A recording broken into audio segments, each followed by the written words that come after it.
nós tivemos um dia extremamente favorável para as bolsas asiáticas, altas fortes também na Europa e nos Estados Unidos, num ambiente ainda de muitas incertezas, com vários organismos internacionais alertando para a gravidade da crise que o mundo está enfrentando agora, que chega ao nível da Grande Depressão, já superou os dados que nós tínhamos da última crise, a crise financeira de 2008 e 2009, e fica a dúvida quanto ao potencial de reação, o ritmo de recuperação depois da economia brasileira. Nós vamos falar sobre essa situação com o Fábio Austrauskas, que é CEO da Siegen Consultoria e professor do INSPER.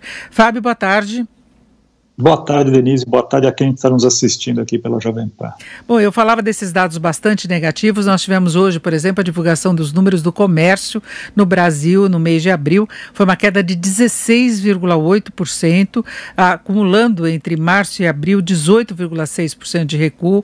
Acabou superando as projeções, né? O maior tombo foram das vendas aí de tecidos, vestuário, calçados, 60,6% de queda, e vale lembrar que nós tínhamos comércio online, é um setor que utilizou bastante, mesmo assim as vendas despencaram, mas é apenas um retrato do que já foi no mês de abril.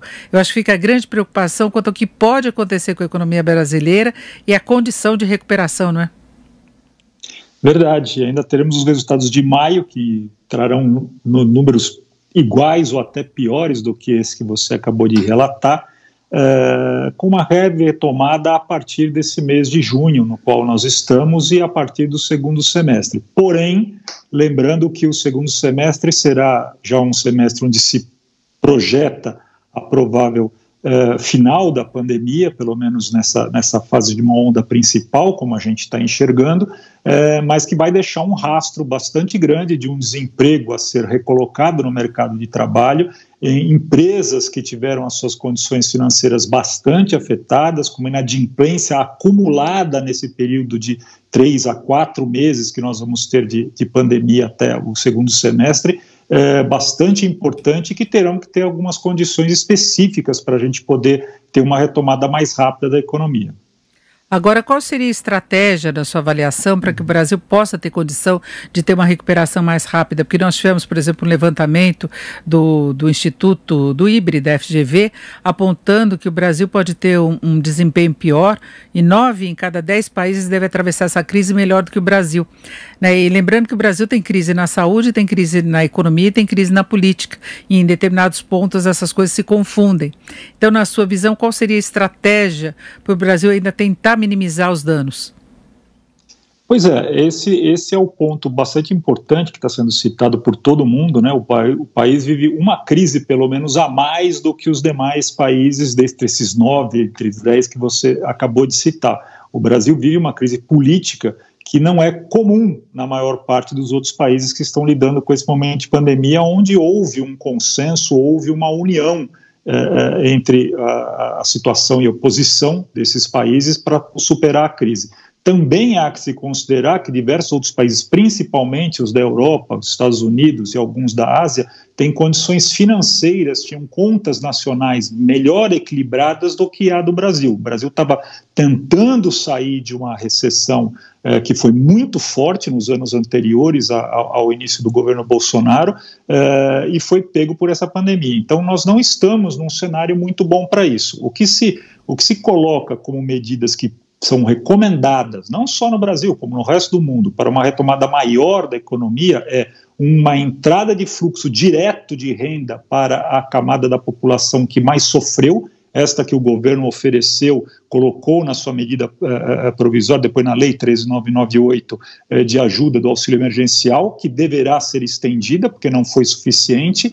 Também há o programa de auxílio emergencial de acesso ao crédito para pequenas e microempresas, que está no Senado e já conta com, é uma medida provisória, mas já conta com mais de 170 emendas, ou seja, vai ser uma batalha para poder aprovar essa medida provisória e esse crédito chegar às microempresas e empresas de pequeno porte, e este conjunto, pessoas e pequenas empresas, são aquelas que respondem mais rapidamente com um estímulo para um aquecimento da economia. Se nós não tivermos desembrulhado esse pacote que está lá no Senado de prorrogar ou não a ajuda para os R$600, o auxílio emergencial, e aprovarmos ou não essa medida provisória de acesso ao crédito para pequenas e microempresas, teremos uma retomada mais lenta.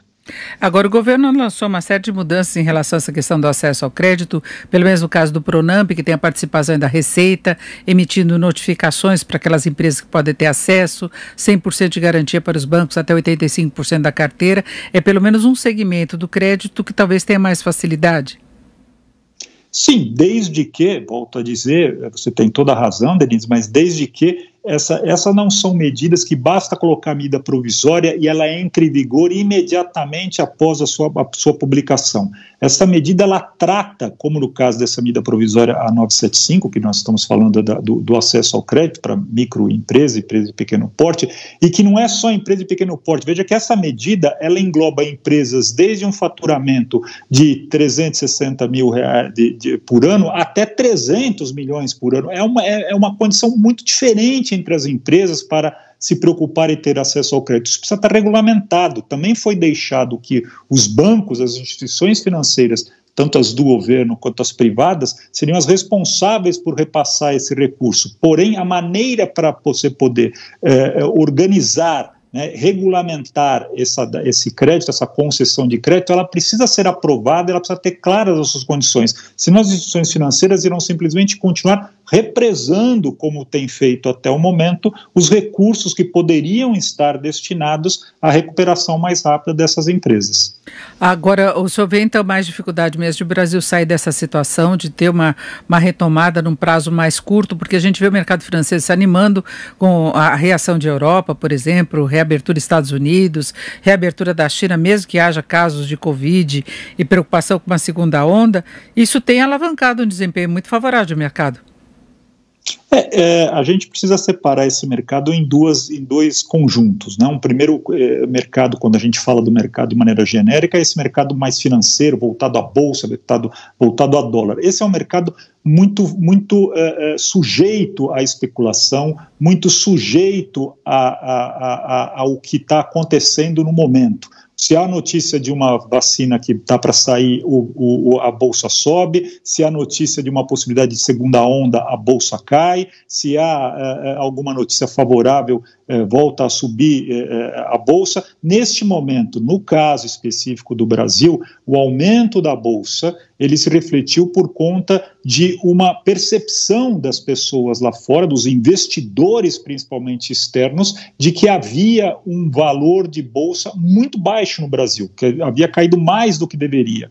E completado ainda por uma condição muito pessimista lá fora, com condições à retomada da economia de maneira global. Então, o capital veio para cá. Houve um movimento, inclusive, e o dólar caiu rapidamente, a gente viu isso na semana passada. Agora a gente já está enxergando que esse potinho já encheu, nós já não temos mais aquela subida eufórica da Bolsa, ela passou a voltar a oscilar, né, em torno de 90, 95 mil pontos, enquanto que o dólar voltou a subir um pouquinho. Essas condições de volatilidade, de sobe e desce de Bolsa, sobe e desce de dólar, nós continuaremos vendo ao longo do segundo semestre. Esse é um pedaço da economia. O que importa para aquele que trabalha, para aquele que produz, é a economia real. E essa, a gente tem visto notícias como a que você deu quando abriu aqui a entrevista, com quedas muito fortes, tanto do comércio quanto da indústria, que saiu na semana passada, do valor de commodities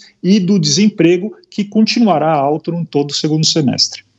Agora, em relação ao auxílio emergencial, já tivemos sinalização, por exemplo, do presidente Bolsonaro de que ele veta se o Congresso aprovar um valor maior, se tentar repetir o que vem sendo pago dos R$600, por exemplo.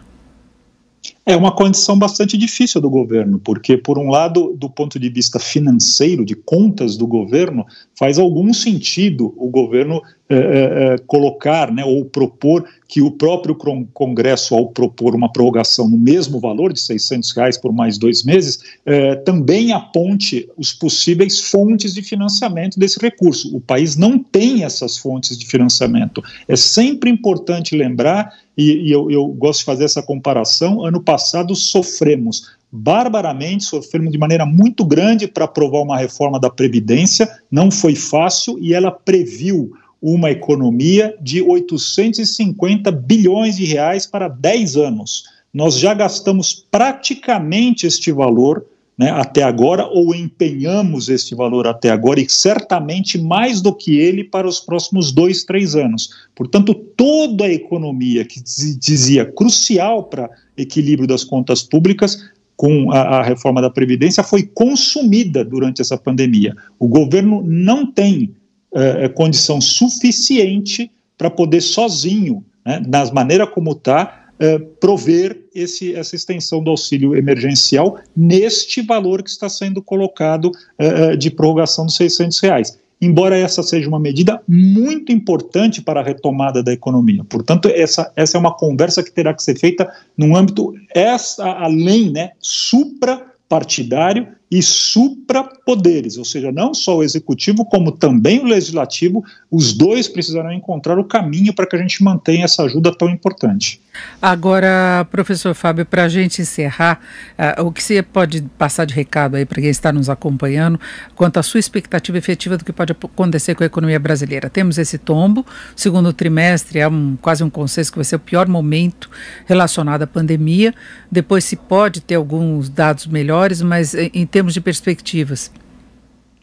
Não há dúvida que o segundo trimestre vai apontar o pior de todos, né? Nós estamos ainda passando por ele, como também é consenso, e não pode deixar de ser diferente, o segundo semestre será melhor do que o que nós tivemos desde o início da pandemia. Porém, nós não voltaremos rapidamente aos patamares que tínhamos de antes do início da pandemia, patamares de janeiro, fevereiro desse ano. Nós veremos uma retomada relativamente rápida da economia, tão logo o comércio, né, e já está dando sinais aí de retomada das atividades normais, o comércio se regularize, porém num patamar de emprego, num patamar de renda, num patamar de preços, num patamar de salários inferiores àqueles que nós vimos em janeiro e fevereiro. E uma condição de crescimento mesmo, comparativamente ao período antes da pandemia, dificilmente nós enxergaremos antes do segundo semestre de 2021. Exatamente. Recuperação não significa repor tudo que foi perdido, né? Todos os passos que nós demos atrás. Muito longe disso, Denise. Se nós compararmos, então, e fizermos um exercício um pouquinho mais distante no tempo para trás, nós veremos que para chegarmos aos níveis de antes de 2014, quando nós começamos no segundo semestre de 2014, o período de recessão no país, nós vamos levar ainda muito mais tempo. É uma remada muito forte, muito fôlego, e vamos precisar de muita saúde, né, inclusive para poder chegar lá. E isso é muito importante. Sem a saúde, sem segurança, né, do ponto de vista alimentar, do ponto de vista de saúde, dificilmente o país conseguirá superar esta grande crise que vem atravessando. Perfeito, conversei aqui com o Fábio Astrauska, que é CEO da SIG Consultoria e professor do INSPER. Professor Fábio, muito obrigado, uma boa tarde. Obrigado, Denise, obrigado a quem está nos assistindo.